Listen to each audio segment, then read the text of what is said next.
What's going on, everyone? It's time for another action adventure fantasy film review. I call this one a horror.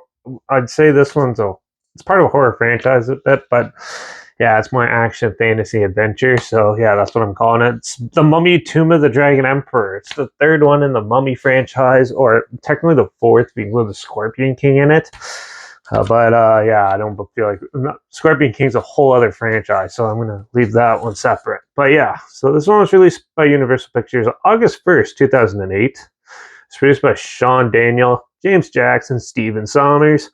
It was written by Alfred Goff and Miles Miller, and produced and directed by Rob Cohen, who also did films like The Hurricane Heist, Daylight, Stealth, and The Fast and the Furious. This had a budget of $145 million, and it made just over $403.4 million. So The Mummy, The Tomb of the Dragon Emperor is totally a little bit different mummy film.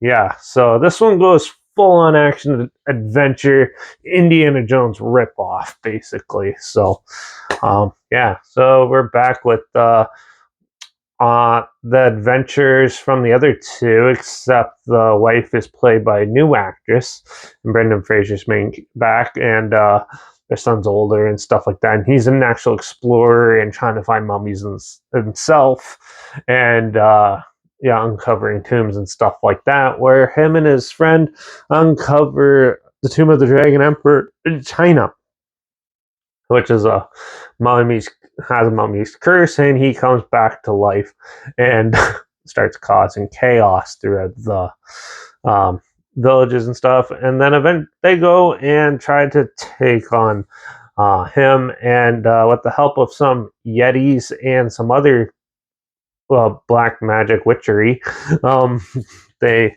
go and face off against him. Overall, this is pretty standard Indiana Jones ripoff territory. Yeah, it has some horror-ish elements into it, but it really lacks the comedy from the first one. It did improve a lot on the action and took away from the boring character nonsense of the second one and focused more on just a good action adventure story, which they got that one down really well.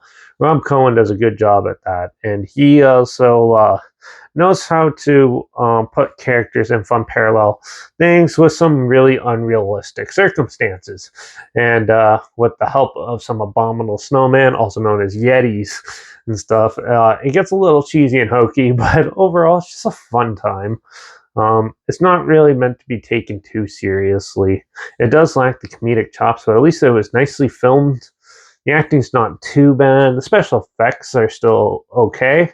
And yeah, and it's better than The Mummy Returns, that's for sure. But yeah, overall, I think this film is just a standard action adventure film with a little bit of like fantasy horror elements mixed in with it to enhance it.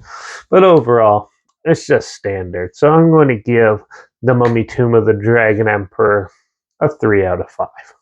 It's by no means perfect or anything like that, and this is one of the last Brendan Fraser movies before all the chaos that he had with the studios and stuff happened. So overall, yeah, it's like one of the last movies he did in his prime. If you're not sure what happened, he actually injured himself on every single one. He spent 7 years going in and out of the hospital and stuff like that, and very dark things happened to him and stuff like that, sadly. But yeah, but still, the film is still a fun little action adventure. Yeah, so, and then they continued on with the Tom Cruise one that I reviewed already. So yeah, but overall, it's just okay.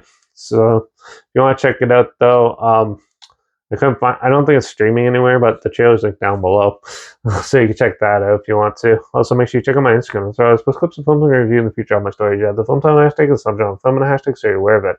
Also, my Letterbox down below, Derek P. Reviews. That's where I post my first starting after watching the films.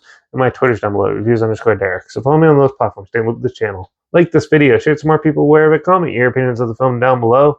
And also let me know what your favorite mummy film is in the trilogy or in any mummy franchise. And I guess up.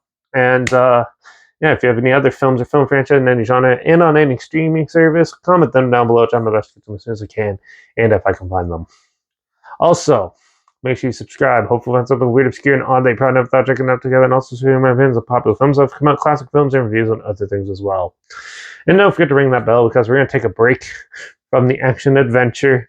We're going to go to comedy. We're going to talk about Strays, one of the newer films that have come out in the next review. So make sure you tune in for that. And yeah, watch out for all the crazy evil mummies being summoned and causing chaos. And I guess I'll see you all in the next review. So until then, cheers.